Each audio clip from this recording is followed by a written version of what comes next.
چشمہ فیض جس سے ہم لوگ الحمدللہ نہال تھے، وہ اللہ تعالیٰ نے بظاہری طور پر بند کر دیا۔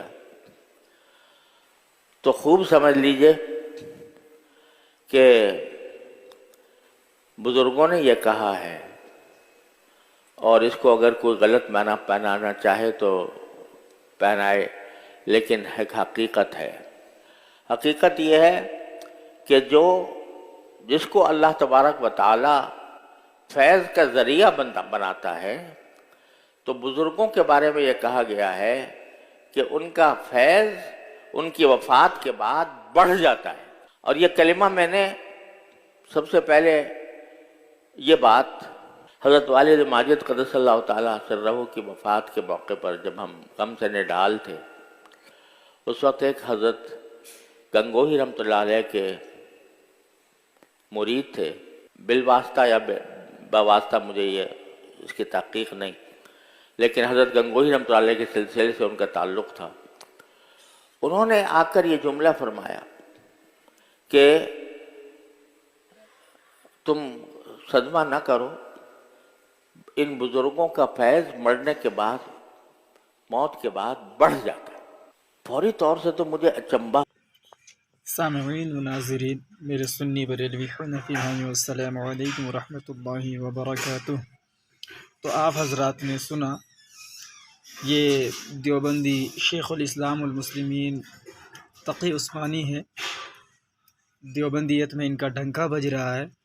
انہوں نے اعتراف کیا اور انہوں نے یہ بھی کہا کہ اگر کچھ لوگ اس کو غلط معنی پہنانا چاہے تو پہنائے، یعنی مجھے اس بات کا کوئی ڈر نہیں ہے، کوئی خوف نہیں ہے۔ یہ ایک تلخ حقیقت ہے کہ اللہ تبارک و تعالی ولیوں کو فیض کا ذریعہ بناتا ہے، اور ان کے انتقال کے بعد ان کا فیض اور بڑھ جاتا ہے۔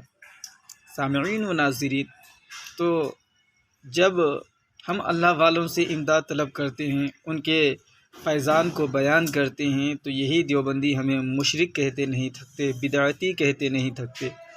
لیکن آپ دیکھیں کہ ان کی دوگلی پالیسی، ان کے اکابرین تو یہ لکھ کر کے گئے ہیں کہ جولہا مرید قبر والے کے پاس جا کر کے روٹی طلب کرتا ہے اور انہیں روز 1 آنا یا 1.5 آنا یا آدھا آنا ملا کرتا ہے، اور ان کا قاسم نانوتوی جو ہے قبر سے باہر نکل کر کے دارالعلوم دیوبند آ جاتے ہیں جھگڑا ختم کروانے کے لیے، اور ان کے یہاں کوئی مٹھائی لے کر کے آتا ہے۔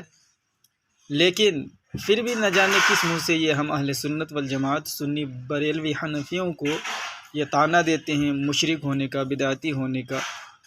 خیر سامعین و ناظرین، ایک بات تو واضح ہو گیا کہ الحمدللہ حق وہ ہے جو سر چڑھ کے بولے، اور حق وہ ہے جس کی گواہی دشمن بھی دے، جس کی تائید دشمن بھی کرے۔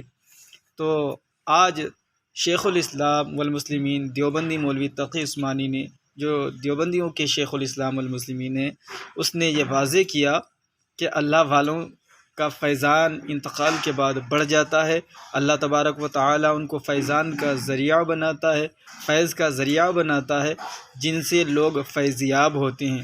تو الحمدللہ ہم برسوں سے اس بات پر مناظرہ کرتے آ رہے تھے، اور دیوبندی جو دارالعلوم دیوبند سے فارغ ہوتے ہیں وہ بتاتے ہیں کہ میں دارالعلوم دیوبند سے فارغ ہوں، اور ایسا بتانے کے بعد ایسے عقائد و نظریات رکھنے والے پر شرک کے اور بدعت کے فتوے لگاتے ہیں۔ تو آج میں ان دیوبندیوں سے پوچھنا چاہتا ہوں کہ اب بتاؤ، تمہارے تقی عثمانی نے جو کام کیا ہے، تم اس کے بارے میں کیا کہو گے؟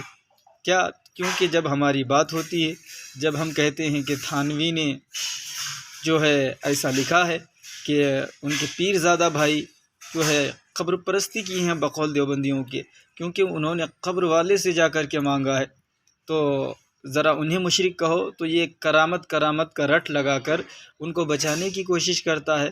حالانکہ یہ بات اور ہے کہ کرامت تو ان کی ہو گئی، پیر صاحب کی، لیکن جو مانگنے کے لیے گیا تھا، جو مانگ رہا تھا، ان کا کیا بنا؟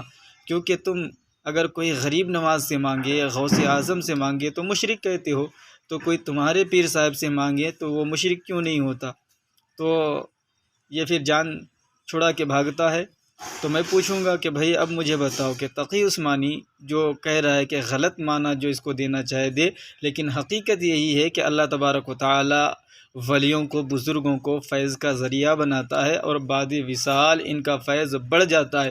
اس لیے تو ہم اہل سنت و جماعت الحمدللہ مشکل کے وقت یا غوث اعظم پکارتے ہیں یا غریب نواز پکارتے ہیں، اس لیے کہ ان کا فیضان جاری و ساری رہتا ہے اور بعد انتقال ان کا فیض اور بڑھ جاتا ہے۔ تو الحمدللہ بزرگان دین اللہ تبارک و تعالی کی عطا سے، آقا صلی اللہ تعالی علیہ وسلم کے نور نبوت کے فیضان سے مدد طلب کرنے والوں کی جو ہے مشکل کشائی کرتے ہیں، حاجت روائی کرتے ہیں۔ تو الحمدللہ ہم اہل سنت و جماعت کا جو موقف تھا، جو ہمارے عقائد و نظریات ہیں، آج دیوبندی شیخ الاسلام المسلمین نے اس کی تائید کی ہے۔ تو اب دیوبندیوں کو چاہیے کہ یہ تقی عثمانی شیخ الاسلام المسلمین جو ان کے شیخ الاسلام المسلمین ہیں ان کو پکڑے اور ان سے کہیں کہ تو مشرک ہے، ان سے کہیں کہ تو بدعتی ہے، لیکن قیامت آ جائے گی یہ ایسا نہیں کرے گا۔ کیوں؟ اس لیے کہ یہ ان کے گھر کے مولوی صاحب ہیں۔ تو سامعین و ناظرین، آپ کو کیسی لگی یہ آڈیو؟